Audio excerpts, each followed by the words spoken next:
You see, I selalu dapat soalan ya, beli kereta secara cash ataupun hutang. Tak kisahlah untuk kereta baru ataupun kereta second. So sebenarnya jawapan tu bergantung kepada berapa duit yang korang ada. Ambil contoh ya, kalau guys nak beli kereta second, Pro 2 Azia, RM30,000. Tak kisahlah tahun berapa lah kan. Tapi dalam savings account you ada RM35,000. Pada waktu inilah you kata, hutang tak bagus, aku ada cash, aku belilah cash. Boleh cakap ya, this is a bad idea sebab RM35,000 tu sikit.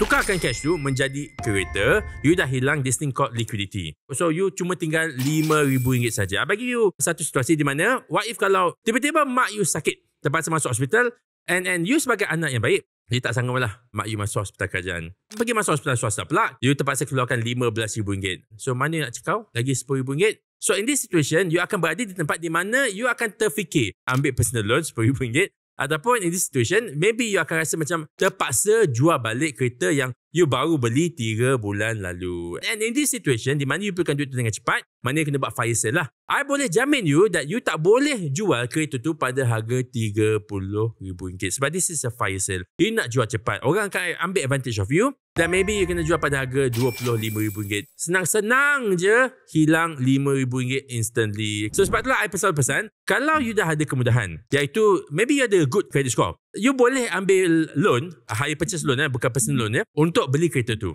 And then you bayarlah installment hire purchase tu macam biasa. Contohnya 6 bulan you bayar RM300 sebulan, RM1,800. Tiba-tiba mak you masuk hospital dan you perlukan RM15,000. You masih ada lagi RM35,000 itu. And of course, Alhamdulillah mak you sihat. Tak ada apa-apa pun. What happened to that $35,000? Janganlah letak dalam bank je.